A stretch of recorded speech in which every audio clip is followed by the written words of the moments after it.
এটা ছিল 50তম BCS এর একটি প্রশ্ন। 2x² + 3x + 1 এর ক্ষুদ্রতম মান কোনটি? এটি হচ্ছে ক্যালকুলাস এর অন্তরীকরণের একটি অঙ্ক। আমরা যে লঘুমান গুরুমান অঙ্কগুলো করেছি অর্থাৎ ম্যাক্সিমা মিনিমা প্রিন্সিপাল সেই অঙ্কগুলো থেকে এই অঙ্কটি এসেছে মূলত।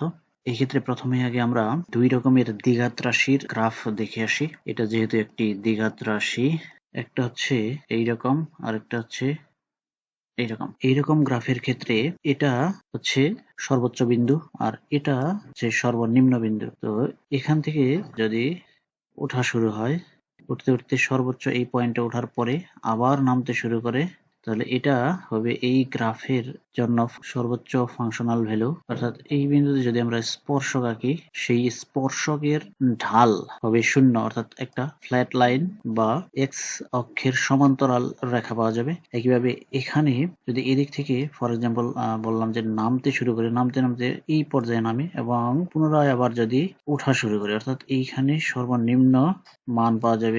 এখান থেকে আবার যদি ওঠা শুরু করে আবার বাড়তে থাকবে ফাংশনাল ভ্যালু। এই দুইটা বিন্দুতে যথাক্রমে সর্বোচ্চ এবং সর্বনিম্ন মান পাওয়া যায়। শর্ত হচ্ছে যে এই যে দুটা বিন্দু, এখানে যদি আমরা স্পর্শক আঁকাই, স্পর্শকের ঢাল হবে 0, অর্থাৎ ফ্ল্যাট লাইন বা এক্স অক্ষের সমান্তরাল রেখা পাওয়া যাবে। এখন এটা যে সর্বনিম্ন এবং এটা যে সর্বোচ্চ সেগুলো কিভাবে বুঝবো? প্রথমে আমাদের যে কাজটা করতে হবে, দেখতে হবে এই যে এই বিন্দুতে যখন স্পর্শক এর ঢাল 0 হবে, তার পরবর্তী অর্থাৎ তার আশেপাশের বিন্দুগুলোতে, যেমন এইদিকে বা এইদিকে হতে পারে, ফর এক্সাম্পল যদি এইখানে বলি, তাহলে আশেপাশের বিন্দুগুলোতে ঢালের পরিবর্তন ঘটবে যদি ঢালের হ্রাস ঘটে। অর্থাৎ স্পর্শকটা এরকম হয় এই বিন্দুতে, তাহলে এই যে সর্বোচ্চ বিন্দু তার আশেপাশে ঢাল যদি হ্রাস পায়, তাহলে এই বিন্দুতে সর্বোচ্চ মান আছে, এটা আমরা বলতে পারবো। একইভাবে এইখানে সর্বনিম্ন এবং এর আশেপাশের যে বিন্দুগুলো সেগুলোতে যদি ঢাল বৃদ্ধি পেতে থাকে, ফর এক্সাম্পল যদি এই বিন্দুতে কল্পনা করে, এই বিন্দুতে যদি স্পর্শক আঁকাই, এটা হবে এইরকম। তো এই স্পর্শকের ঢাল বৃদ্ধি পেতে থাকবে। এখানে যদি এইরকম ঘটনা ঘটে, তাহলে এইখানে সর্বনিম্ন মান ছিল, এটা আমরা বলতে পারবো। তো এখন এই যে দ্বিঘাত রাশি, এটার গ্রাফটা আমরা দেখে আসি। এটার গ্রাফটা হবে এইরকম। এটা হবে সর্বনিম্ন বিন্দু, অর্থাৎ এই বিন্দুতে ফাংশনাল ভ্যালু সর্বনিম্ন। অর্থাৎ এই বিন্দুতে যদি আমরা স্পর্শক আঁকাই, সেটা হবে এই এক্স এক্সিস এর সমান্তরাল। এটা হচ্ছে এক্স অক্ষ, অর্থাৎ এক্স এক্সিস এর এটা হবে সমান্তরাল এবং এর ঢাল হচ্ছে 0।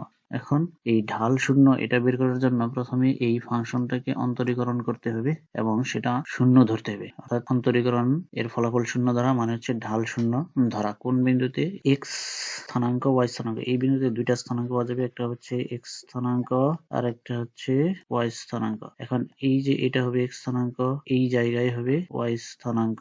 আমাদের এই দুটা স্থানাঙ্কই বের করতে হবে। আমরা প্রথমে এটা যদি অন্তরীকরণ করে 0 ধরি, অর্থাৎ ঢাল 0 ধরি, তাহলে এক্স এর একটা মান পাওয়া যাবে। এক্স এর এই যে মানটা, এই মানের জন্য ঢাল 0 পাওয়া যাবে এই বিন্দুতে। এক্স এর যে ভ্যালুর জন্য এই বিন্দুতে ঢাল 0 পাওয়া যাবে, সেই বিন্দুটা বের হবে। অন্তরীকরণের ফলাফল এখানে এই ফাংশনটাকে এক্স এর সাপেক্ষে অন্তরীকরণ করে সেটাকে 0 ধরলাম, আমরা পেলাম 4x + 3, সেটা ইকুয়াল টু 0। এখান থেকে এক্স হবে -3/4, অর্থাৎ এক্স এই যে -3/4 এই জায়গায় এটা হবে -3/4। এক্স এর ভ্যালু, এক্স স্থানাঙ্ক -3/4 এর জন্য ওয়াই স্থানাঙ্ক কত হবে সেটা বের করতে হবে, সর্বনিম্ন বিন্দু। আগে আমাদের একটা কাজ করতে হবে, দ্বিতীয়বার অন্তরীকরণ করতে হবে। এই যে প্রথমবার অন্তরীকরণ করে যা পেয়েছি তাকে দ্বিতীয়বার অন্তরীকরণ করলে 4x + 3 এটা হবে, এটার এক্স এর সাপেক্ষে অন্তরীকরণ করলে এটা হয় 4, যেটা 0 থেকে বড়। এজন্য আমরা বলতে পারবো এক্স ইকুয়াল টু এই -3/4 বিন্দুতে ফাংশনটির ক্ষুদ্রতম মান পাওয়া যাবে। যদি এটা 0 থেকে ছোট হতো, তাহলে বলতাম বৃহত্তম মান পাওয়া যাবে। এখন এইখানে এই ওয়াই ভ্যালুটা বের করতে হবে। এখন এক্স ইকুয়াল টু -3/4 এর জন্য ওয়াই এর মান বের করতে হবে, অর্থাৎ এফ অফ এক্স এর মান। এফ অফ এক্স হচ্ছে এফ অফ -3/4, তাহলে ওয়াই এফ অফ -3/4 সেটা এখানে এক্স এর জায়গায় -3/4 বসিয়ে আমরা হিসাব করলে পাই -1/8।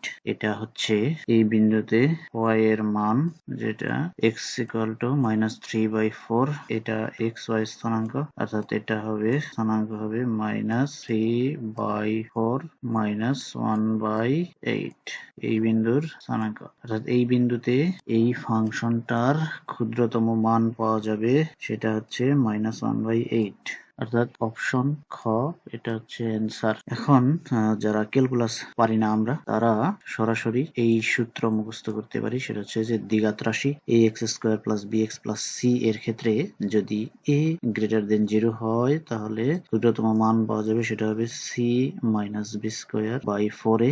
আর যদি বৃহত্তম মান এর কথা বলা হয়, সেক্ষেত্রে অবশ্যই a <0 হবে এবং বৃহত্তম মানও হবে এই সেমটাই। তো এই সূত্র অনুসারে সেটারও রেজাল্ট সেম আসবে, -1/8।